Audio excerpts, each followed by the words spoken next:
आज बेटा हम लोग कुछ ऐसे वॉइस चेंज के बारे में पढ़ेंगे जो कि फैक्चुअल और सिचुएशनल होता है। ठीक है, तो इसमें हम लोग क्या करेंगे, देखिए यहाँ पर जैसे यहाँ पर हम लोग कहते हैं इसको वॉक या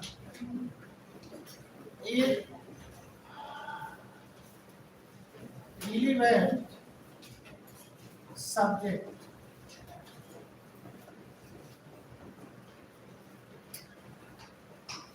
मतलब एक हमारा ये वॉक होता है, या तो इसको हम बोलते हैं क्या, irrelevant subject.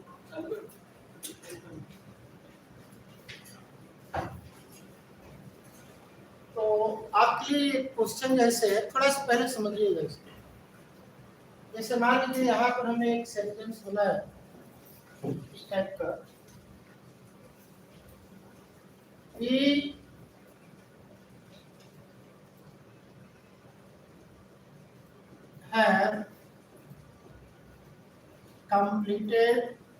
have completed the work। ध्यान से सेंटेंस को देखिए, यहाँ पर ये जो आपका भी है, ये जो है सम पर्टिकुलर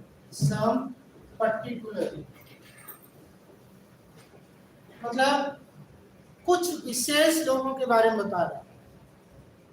मतलब क्या है बेटा, आपको कई बार हमने कहा कि लैंग्वेज में सिर्फ दो चीजें होती हैं, एक आपका सिचुएशन होता है, दूसरी आपकी फैक्ट्स चीजें होती हैं। तो अब सिचुएशन के हिसाब से अगर इसको आप देखिए, यहाँ पर जो हमने कहा we have completed the work, इसका मतलब सम पर्टिकुलर, कुछ विशेष लोगों ने किसी काम को पूरा किया है, सारे लोगों की बात नहीं हो रही। ठीक, एक सेंटेंस ये हो। अब इसी को अगर यहाँ पर हम कंपेयर करें तो देखिए, we should respect senior citizens। ये हमारा सेंटेंस हो गया। अब ये जो आपका भी है, ये जो है और या यहाँ पर आया किसके लिए, जनरल। मतलब क्या हुआ, अब दो सिचुएशन इसकी बनती है, आप गौर से करेंगे। देखिए, एक तो वी का प्रयोग हुआ है कुछ सम पर्टिकुलर लोगों के लिए, कुछ विशेष लोगों ने वर्क को पूरा किया है। लेकिन दूसरा सेंटेंस अगर हम देखें यहाँ पर, we should respect senior citizens, हमको सीनियर सिटीजन का सम्मान करना चाहिए। इसका मतलब मैं ये सारे लोगों की बात कर रहा हूँ, इस वर्ल्ड में जितने लोग हैं, इस पूरे संसार में जितने लोग हैं, उन सभी लोगों को सीनियर सिटीजन का सम्मान करना चाहिए। तब क्या सिचुएशन बनेगी, वॉइस चेंज में उसको समझो। जब यहाँ पर आप कह रहे हो सभी लोगों के बारे में, जब जनरल के बारे में बात करोगे तो इसको आप क्या करोगे, ड्रॉप कर दोगे, इसको आप क्या कर दोगे, ओमिट कर दोगे, आप इसका प्रयोग नहीं करेंगे वॉइस चेंज। लेकिन यहाँ पर क्या होगा, यहाँ पर आप यूज करेंगे। जैसे देखिए यहाँ पर क्या है, ऑब्जेक्ट आपका है द वर्क, तो पूरा इसका क्या होगा, द वर्क के हिसाब से यहाँ पर हम क्या करेंगे, हैज बीन कंप्लीटेड, यहाँ पर क्या होगा, कंप्लीटेड बाय, और यहाँ पर भी क्या होगा, ये चीज रहेगी यहाँ, इसमें कोई चेंज हम लोग नहीं करेंगे, ये चीज यहाँ पर रहेगी, इसमें कोई दिक्कत नहीं है। दूसरा क्या है, वी शुड रिस्पेक्ट, ये ध्यान रखिएगा। तो ये जो आपका है मामला पूरा ये हो जाए, ये जो आपका भी है, ये भी जो आपका है, ये जो आपका जनरल है, ये ऑल के लिए कहा जाता है। मतलब ये ऐसा नहीं कि कुछ विशेष लोग हैं, इस पूरे संसार में, पूरे वर्ल्ड में जितने भी लोग हैं सबके लिए ये बात हो रही है। तब उस सिचुएशन में इसको हमको ड्रॉप करना पड़ेगा। तो यहाँ पर आपका ऑब्जेक्ट क्या है? Senior citizens. तो पूरा क्या होगा? सीनियर सिटीजन्स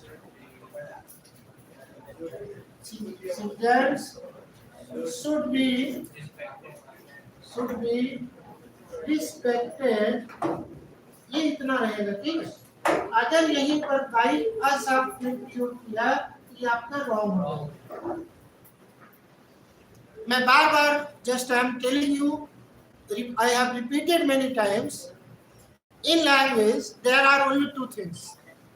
अब यहाँ पर आप देखिए, ये सारी की सारी बातें आपकी क्या है? सिचुएशनल है। वन सिचुएशन में कोई चीज सही होगा और दूसरी सिचुएशन बेटा वही चीज क्या होगी? गलत हो जाएगी।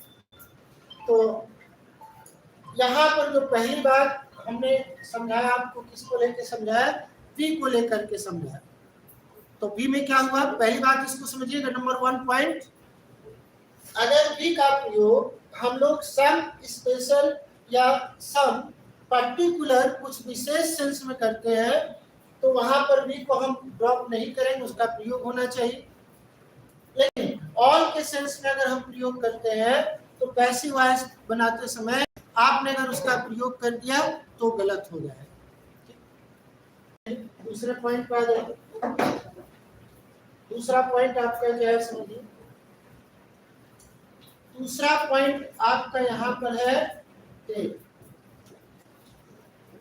बेटा दो सेंस में यूज होता है, एक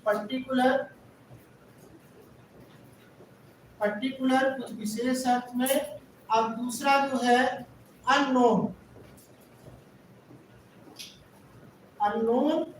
या ऑल के सेंस में या पीपल के सेंस में।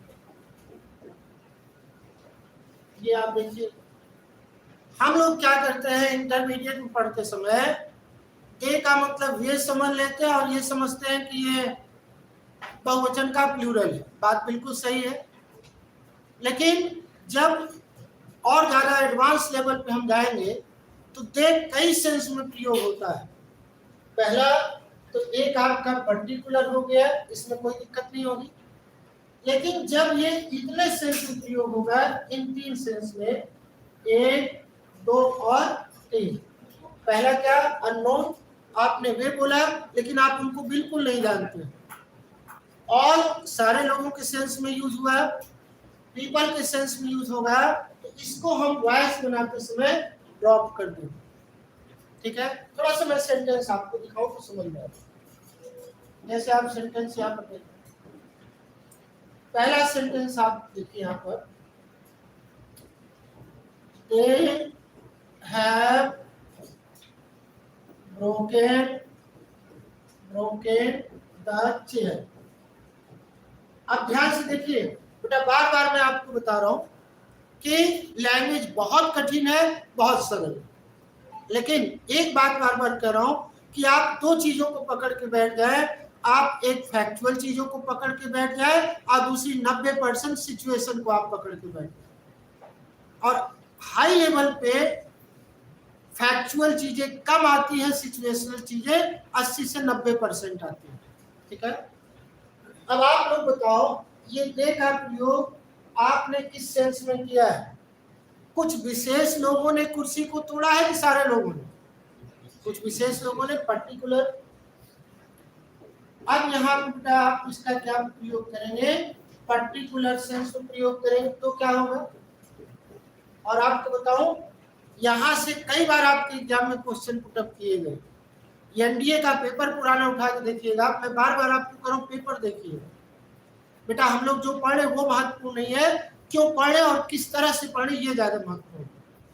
For that purpose you should consult the examination paper and according to that we have to prepare ourselves। so अब देखिए ये पर्टिकुलर है तो क्या होगा? the chair has been broken by them। इसका हम प्रयोग करेंगे यहाँ पर, अगर नहीं करेंगे तो गलत हो जाएगा सेंटेंस हमारा, because we have talked about some particular people. ठीक है, थोड़ा सा इससे आगे बढ़ा जाए। जैसे आपका दूसरा सेंटेंस है, they say that honesty is the best policy।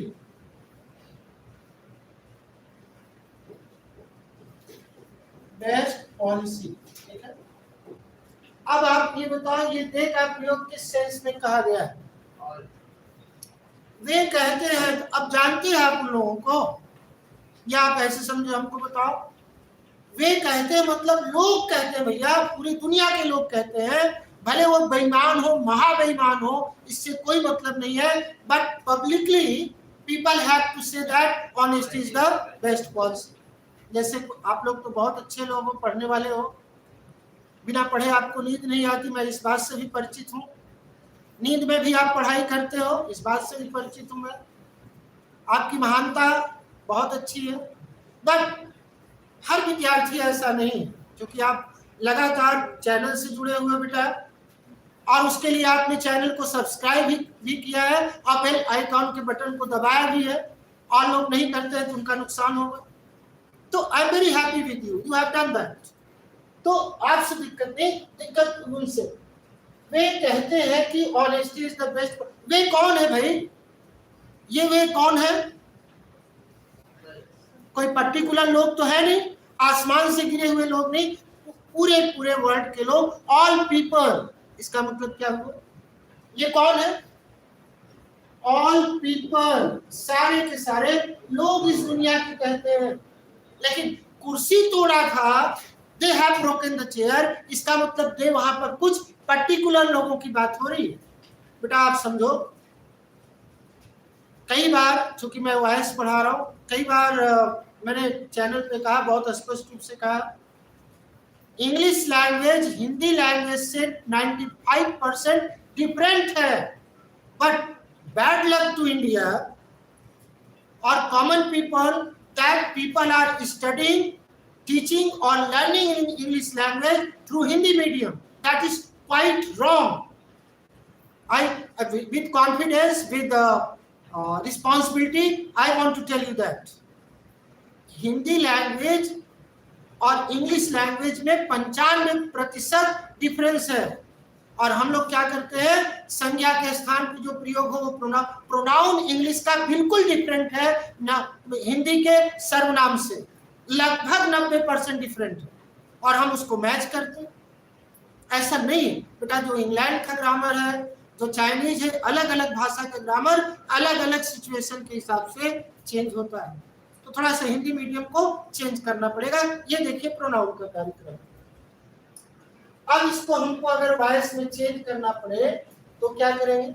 एक बात यहाँ पर और सुनो, अगर कोई ऑब्जेक्ट यहाँ पर नहीं है, ऑब्जेक्ट यहाँ पर नहीं है, तो हम लोग आमतौर पे ऑब्जेक्ट इट मान लेते हैं, कुछ भी नहीं ऑब्जेक्ट। अगर ऑब्जेक्ट नहीं दिया है सेंटेंस में तो आप इट को ऑब्जेक्ट मान लीजिएगा, दैट्स इट। तो यहाँ पर क्या हो जाएगा फिर? इट इज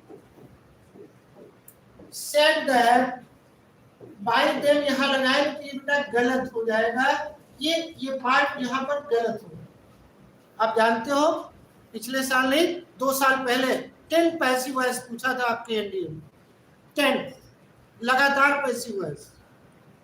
ठीक है, it is said that honesty is the best policy. अब यहाँ पर कहा कि अब यहाँ पर बाई जब अगर आप लगा देंगे तो बेटा गलत हो जाएगा। ठीक है, तो इस तरह से आपका ये दूसरा कॉन्सेप्ट हुआ देखा। आइए तीसरे कॉन्सेप्ट थोड़ा चलते हैं।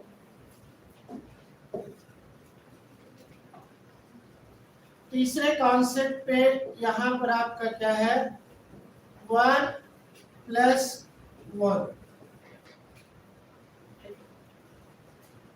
अगर 1 के बाद आपका वर्ब दिया है तो इसको हम पैसिव वॉइस बनाते समय ड्रॉप कर देंगे, और वंस को भी ड्रॉप कर दिया जाता है। पैसिव वॉइस बनाते समय अगर ये सब्जेक्ट बन के आए तो इसको हम पैसिव वॉइस में यूज नहीं करते हैं, ठीक है। उसका कारण क्या है, 1 के बाद वर्ब होगा, इसका जो मीनिंग निकल के आता है वो आता है एवरी वन। इस बात को समझ लीजिए। लेकिन यहाँ पर एक हल्की बात मैं आपको और बताना चाहता हूँ, ये समझिए। 1 प्लस नाउन अगर हो तो 1 का कोई मतलब नहीं होगा। 1 का मतलब केवल आपका क्या होगा, 1 होगा। जैसे देखिए 1 प्लस यहाँ पर नाउन था, देखिए 1 के बाद यहाँ पर आपका अगर नाउन होगा तो 1 का कोई मतलब नहीं होगा, 1 का मतलब 1 होगा। तो 1 वर्ड जो है, हालांकि मैं अभी इसको बता नहीं रहा हूँ आपको थोड़ा सा, लेकिन आपको हिंट कर दूंगा।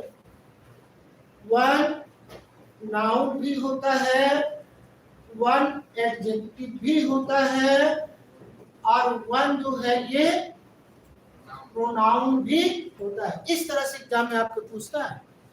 वाई राम मोहन सोहन एग्जाम में नहीं पूछे, वो सेंटेंस में यूज करके टेक्निकल क्वेश्चन बना के आपसे पूछेगा, आप बताओ ये क्या है। तो बेटा थोड़ा सा आपको सुधरना पड़ेगा। आप सुधरे हुए लोग हो, बार बार आप लोग हो, आप लोगों से बड़ी प्रेरणा मिलती है बाहर के जो बच्चे देख रहे हैं आपका चैनल। लेकिन देखेंगे तो वही जिन्होंने सब्सक्राइब किया होगा, और उसमें कोई दाम तो लगता नहीं, तो आप सब्सक्राइब कर लीजिए और बड़े सम्मान के साथ आप बेल आइकन के बटन को भी आप प्रेस कर दें, ठीक है। चलिए, तो ये बात थोड़ा सा समझिए। यहाँ पर 1, अच्छा मैंने कहा कि 1 ड्रॉप कर दो, और तुम ब्लाइंडली 1 को जहां देख रहे हो वही ड्रॉप कर दो, बेटा गलत हो जाएगा। मैं कहां पे करा इसको समझो। अगर 1 के बाद दिया होगा क्या, तुम्हारा वर्ब दिया है, तो उस कंडीशन में पैसिव वॉइस बनाते समय 1 को ड्रॉप कर देना, ठीक है। देखिए जैसे मान लीजिए यहाँ पर हम एक सेंटेंस बोलते हैं, 1 must do this, ठीक है। ये आपका सेंटेंस हो गया। अब यहाँ पर 1 के बाद तुम्हारा क्या दिया हुआ है, वर्ब दिया है। अब ये बताओ यहाँ पर 1 का मतलब क्या निकलेगा, सारे लोग बताइए। 1 के बाद अगर वर्ब दिया है तो वर्ब का 1 का मीनिंग क्या होगा, एवरी वन होगा।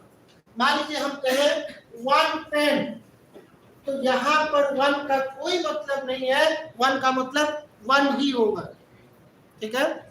तो इस कंडीशन में ये हमारा ऑब्जेक्ट हो जाएगा, ये वर्ब, तो इसको हमको ड्रॉप करना पड़ेगा। तो क्या होगा, दिस मस्ट बी, और डू का थर्ड फॉर्म में क्या होता है, डन होता है। तो अच्छा दूसरा एक सेंटेंस हम देखें, ये कई बार, ये सेंटेंस कई बार आपके एग्जाम में आ चुका है।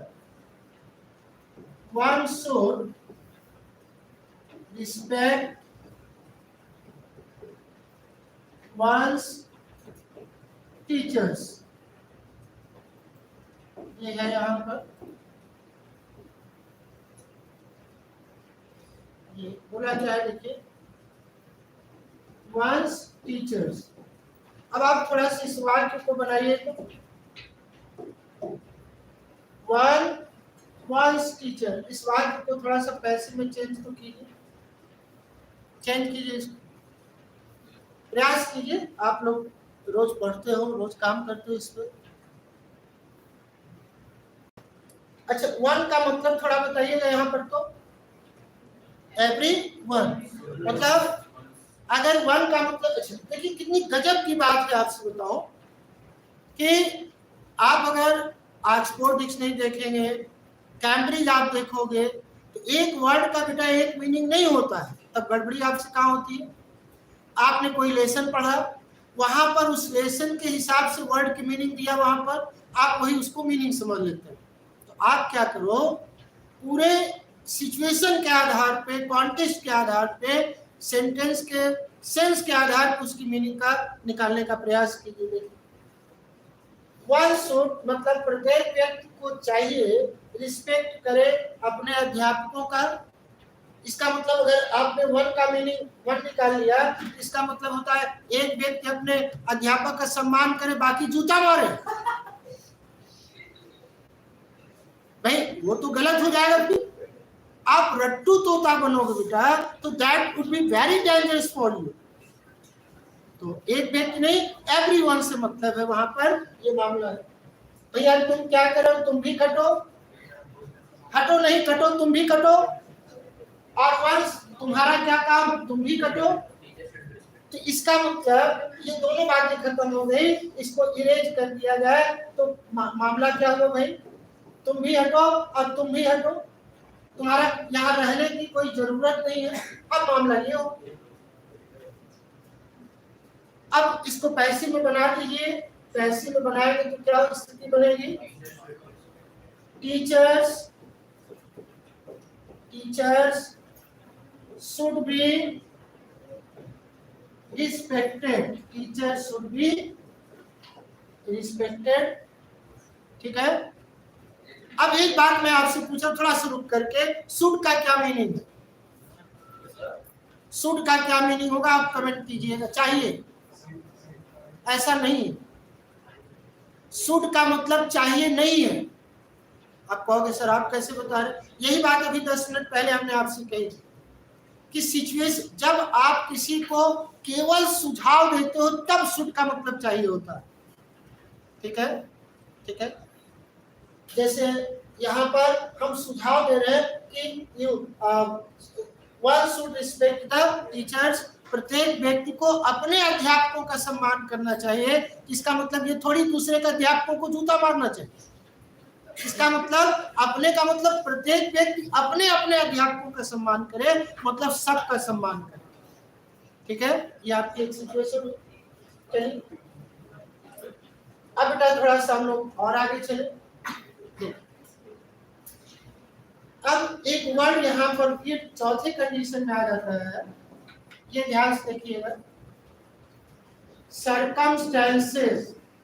सर्कमस्टेंसेस ये कॉन्सेप्ट आज का बड़ा महत्वपूर्ण हुआ। Nobody, none, no one,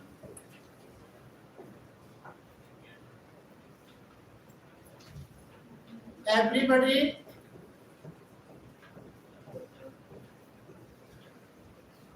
everyone, everyone, इन सारी चीजों को पैसिव वॉइस में हम ड्रॉप कर देते हैं। इन सारी चीजों को पैसिव वॉइस में क्या करते हैं, ड्रॉप कर देते हैं। ठीक है, वाक्य देखिए थोड़ा सा। जैसे मान लीजिए यहाँ पर हम एक सेंटेंस देते हैं। पहला सेंटेंस हमारा है, circumstances will force me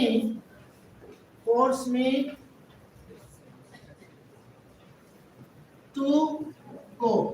ये आपका सेंटेंस हुआ और ये आपका क्या हो गया, सब्जेक्ट हो गया। परिस्थितियां मुझे बाध्य करेंगी, मेरे ऊपर दबाव डालेंगे जाने के लिए। अब पैसिव हमको बनाना है। एग्जाम में क्या करता है, अच्छा मैंने जो आपसे बात कही कि आप चैनल को सब्सक्राइब कर लें, मैं बार बार आपसे क्यों कहता हूँ, इसलिए आपसे कहता हूँ, मेरा उसमें केवल एक स्वार्थ है कि आपका नंबर, मैं ये नहीं कह रहा बेटा हमारा स्वार्थ है ही नहीं। I have only one motive, that you should not make mistake in coming examination, which you are repeatedly doing here. मेरा खाली एक पर्पज है कि आपसे गलती ना हो जो आप करें। और एक बात, अभी तो नहीं लेकिन दशहरे के बाद एक गिफ्ट नया आने वाला आपके लिए। उसमें क्या होगा, इस क्लास को हम लोग 3 भागों में बांटेंगे। सप्ताह में 2 दिन वर्ड पावर की क्लास चलेगी और उसमें भी एक मेथड होगा, निमोनिक मेथड से क्लास चलेगी। 2 दिन वर्ड पावर, 2 दिन हम बांटेंगे क्लास को, जिसमें एक दिन पैसेज होगा, एक दिन PQRS का काम होगा और 2 दिन ग्रामर का क्लास होगा। तो पर्पज यही है, आप जल्दी से इसको सब्सक्राइब कर लें, क्योंकि तब जितनी वैरायटी है, बेसिक जो चल रहा है वो कंप्लीट होगा। 2-2 दिन क्लास हर टॉपिक पे हो। क्यों बेटा, वाकेब की क्लास चलनी चाहिए, उस पर हम लोग काम करेंगे। PQRS आता है आपका, 10 क्वेश्चन आता है PQRS, उस पर काम होगा। और आपका पैसेज अभी तो नहीं पूछ रहा, लेकिन पहले पूछता था, लेकिन करना पड़ेगा थोड़ा सा अंडरस्टैंडिंग के, ठीक है। तो खैर पर्पज हम लोगों का। अब यहाँ पर मी क्या है, ऑब्जेक्ट है। उठा के ले आओ इसको इधर। मी का सब्जेक्ट क्या होगा, आई। आई के साथ आप भी लगा, चाहे सेल लगाओ, ठीक है। ध्यान समझो, कई बार आप में से कमेंट आया, कई बच्चों ने पूछा सर आई और बी के साथ हम सेल लगाए कि बी लगाए। भैया वो पुरानी फिल्म हो गई, जब हीरो गाना गाता था और हीरोइन पेड़ के पीछे छिप जाती थी, वो पुरानी फिल्म हो गई। अब हीरो हीरोइन दोनों बाइक पे टहल के घूम रहे हैं, कार में घूम रहे हैं, कोई पेड़ के पीछे नहीं छुप रहा है। मैं आपको बहुत प्यार से समझा रहा बेटा, क्योंकि मैंने कमिटमेंट किया है। I have made commitment that you will learn English in the simplest manner. तो ये इस बात को कहने का हमारा पर्पस क्या था, अब सेल और बिल का अंतर मिट चुका है, कहीं पर कुछ नहीं होने जा रहा है। हाँ, एक बात है, सेल का प्रयोग बिल्कुल समाप्त हो चुका है। क्योंकि आप CBSE बोर्ड के, ICSE बोर्ड के हैं, आप पेपर उठा के देखेंगे तो अब वो डिफरेंस नहीं है। वो गलती मत करना। मतलब आई भी के साथ अगर एग्जामिनर बिल लगाए तो उसको मिस्टेक मत मानना। वो पुराना दौर हो गया, खत्म हो गया, अब कोई मिस्टेक नहीं रह गई, सब सही है। देखिए आई विल, अब उसके बाद बी लगा लेंगे, फोर्स्ड टू गो। अगर आपने यहाँ पर बेटा कर दिया बाई सर्कमस्टेंसेस, तो भैया और ये बाबू ये सब गलत होगा, और इस गलती के जिम्मेदार मैं नहीं हूं, आप होंगे, और आने वाली पीढ़ियां तक आपको माफ नहीं करेंगी। क्योंकि आप बेटा क्यों नहीं माफ करेंगे, क्योंकि आप गलती नहीं करोगे तो आप सिलेक्ट होंगे तो आने वाले नाती पोते पहले आपके बेटे पहले कोई और, तो अब क्या होगा, वो सब खुश रहेंगे आपसे। बेटा आने वाली पीढ़ियां तुमको माफ नहीं करेंगे अगर गलत नहीं करोगे। और अगर तुमने चैनल को सब्सक्राइब नहीं किया, कहेंगे कि दादा दादी जी अगर आप चैनल को सब्सक्राइब किए होते तो आपसे गलती ना होती, आप सिलेक्ट होते। So for that purpose I am very happy. मैं आपको समझा रहा हूँ, आप चैनल को सब्सक्राइब करें और गलती न करें। Now come to the point. बेटा ये गलती मत करो, कसम खा लो आने वाले पोतों की कि ये गलती नहीं होगी। नाती पोते सब की कसम खा लो, ठीक है। तो ये गलती मत करो, माँ बाप तो है ही तुम्हारे पास, ठीक है। आगे चले नो। अब देखो तुम अपने पेरेंट्स के लिए कैसे क्या काम करोगे। एक टेक्निकल प्रश्न बन रहा है, एक प्रश्न बना था, बहुत अच्छा प्रश्न था बेटा, मैं दिखाता हूं तुमको एग्जाम में कैसे आया था, थोड़ा देखो। जैसे यहाँ पर एक क्वेश्चन हो, नन कैन डू दिस। अब एक प्रश्न है, इस प्रश्न को थोड़ा सा आप वाच कीजिए। अब इस प्रश्न में दो टेक्निकल बातें उभर के सामने आ गई। वो क्या हुआ, ये जो सेंटेंस आपका है ये बेटा आपका क्या है, निगेटिव। गौर से देखिएगा, ये निगेटिव, क्योंकि नन कैन डू इट, ये सेंटेंस निगेटिव है। और सबसे बड़ी बात, ये यहाँ पर सब्जेक्ट बन के आया, तो हमने क्या कहा, इसको हम ड्रॉप कर देते, बात बिल्कुल ठीक है, तो बनेगा फिर कैसे? अब इसके ऑप्शन क्या बनेंगे? दिस, ये ऑब्जेक्ट हो गया, दिस कैन बी डन। क्या अब ये सेंटेंस सही है? ये सेंटेंस गलत हो गया। कारण क्या है? अब आप कहोगे सर अभी तो आप बताए हैं कि इसको हम ड्रॉप कर देंगे। बिल्कुल मैंने सही बताया बेटा, लेकिन एक बात जो मैं कई दिनों से बता रहा हूं उसको आप क्यों नहीं सुन रहे हो? मैंने एक बात कई दिनों से बताया कि बेटा इंग्लिश लैंग्वेज में चीजें जो है 90% सिचुएशनल होती हैं। एक एक्टिव को पैसिव में आप चेंज करो, लेकिन उसका मीनिंग चेंज नहीं होना चाहिए। ठीक है, जैसे देखिए आप, जैसे यहाँ पर देखिए आप, अब इसको तो हम लिख नहीं सकते हैं, तो क्या बाय नोबडी को हम यूज करें? तो क्या यहाँ पर हमारे लिए, क्या लिखिएगा, क्या यहाँ पर हमारे लिए ये बाध्यता बन गई है कि हम बाई नन का प्रयोग करें? ऐसा भी संभव नहीं, ये भी गलत हो जाएगा। तब हमारे पास चारा क्या है? चारा है, इसको हमको इस तरह से लिखना पड़ेगा, this can not be done. मतलब क्या है? जो हमारा सेंटेंस बनेगा उसको हमको निगेटिव में कन्वर्ट कर देना पड़ेगा, लेकिन हम किसी भी कीमत पे वन या बडी से जुड़े हुए शब्दों का प्रयोग नहीं कर सकते। ये आपकी सिचुएशन बनती है। ठीक है, एक सेंटेंस इसके आगे हम लोग और प्रयोग करें। तीसरा सेंटेंस है, nobody will solve the question। अब इसको थोड़ा सा आप लोग बनाए,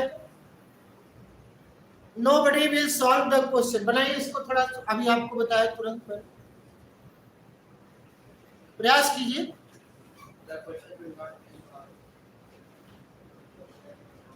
आप प्रयास कीजिए, कोई दिक्कत नहीं बेटा। देखो आपको इस चैनल पे पूरी फ्रीडम है, आप गलत करो सही करो कुछ तो करो भाई, नहीं तो आने वाली पीढ़ियों में आपको कह चुका हूं माफ नहीं करेंगे। ठीक है, चलिए बताइए, नोबडी रहेगा क्या? नहीं रहेगा, खत्म। ऑब्जेक्ट क्या है? क्वेश्चन बनाइए, the questions will not be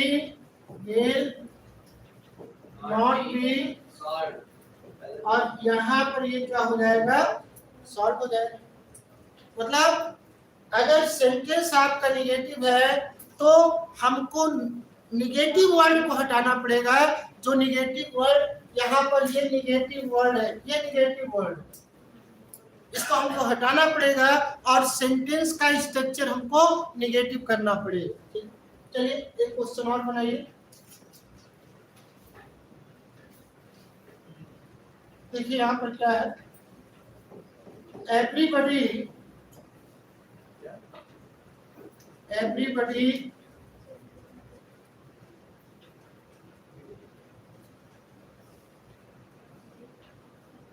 likes him very much बनाइए। इस सेंटेंस का थोड़ा पैसिव वॉइस बनाइए तो, everybody likes him very much बनाइए। देखते हैं कितने लोग सही बनाते हैं, प्रयास कीजिए। ध्यान दीजिएगा, जो नियम कानून बताए उसी के आधार पर सॉल्व होना चाहिए। यहाँ पर एवरीबडी है और ये वर्ब का आपका कौन सा फॉर्म है? फर्स्ट फॉर्म है, और हिम यहाँ पर क्या है? ऑब्जेक्ट है। ठीक, बनाइए।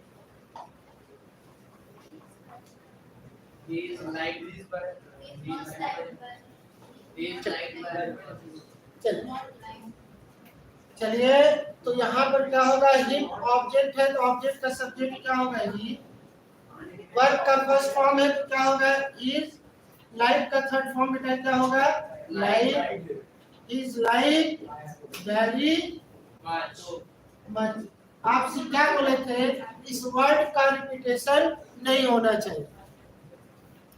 आप कहोगे सर जी अगर एग्जाम में दे दिया तो क्यों इस तरह की बेवकूफी पे आप बेटा पड़े हो। आपसे इस चैनल पे बार बार मैं कहा हूं एग्जाम का डाउट हटा दो भाई। आप एग्जाम का पेपर देखो कैसा आएगा कैसा नहीं आएगा। What does mean by that, you have to observe the examination paper, real examination paper आप देखो। इससे क्या हो बेटा कि आपको कोई बहका नहीं पाएगा। मैं जानता हूं कि आप बहुत बुद्धिमान हो, बहुत जागरूक हो, बहुत सेंसिटिव हो, बहुत पढ़ने वाले हो, लेकिन फिर भी आप एग्जाम का पेपर रखो। मैं ये कभी इस चैनल पर नहीं कहा बेटा मैंने कि मैं जो पढ़ा रहा हूँ वही आप पढ़ो। मैं जो पढ़ा रहा हूँ उसको एग्जाम के पेपर से मैच करो आप। और आगे जब हम नए सेशन में आपके लिए नया शेड्यूल लेकर के आएंगे, क्योंकि कई बार बच्चों की डिमांड है कि वॉकअप भी कराया जाए, पैसेज भी कराया जाए, तो एक नया टेस्ट होगा, एक नया आपका ऑरा बनेगा, एक उसकी सिचुएशन आपकी बनेगी। एग्जाम का पेपर आप रखो अपने पास, ठीक है। तो ऐसे सिचुएशन में एवरीबॉडी यहाँ पर क्या होगा ये नहीं लगेगा, ठीक। चलिए आगे कुछ क्वेश्चन देखते हैं।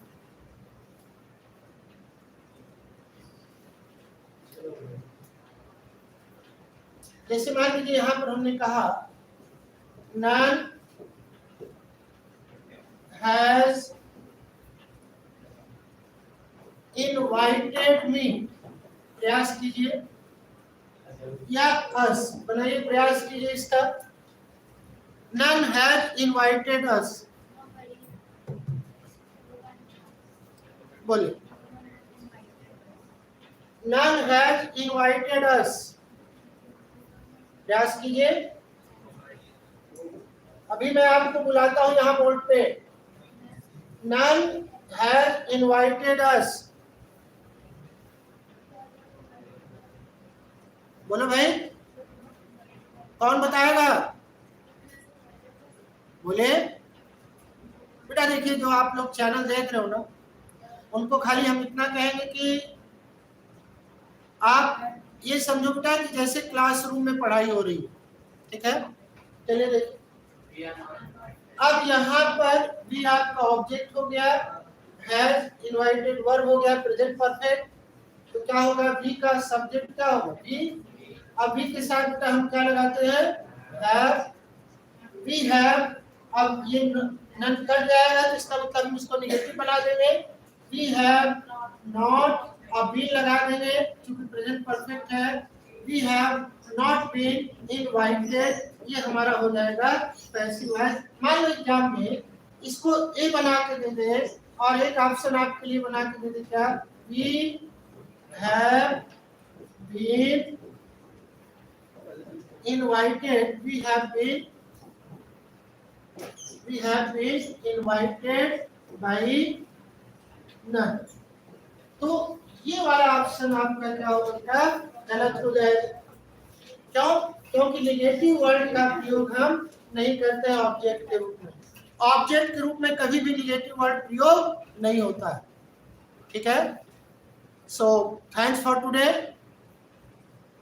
and I'm very hopeful that you are doing well, and with the passage of time you will do the best। और आगे चल के बेटा हम लोग क्लास को और डिवीजन देंगे और इसको क्लासिफाई करेंगे। I'm always thinking for your betterment. For that purpose, only one thing you have to do is to subscribe the channel and press the icon button. Thanks. Have a nice day.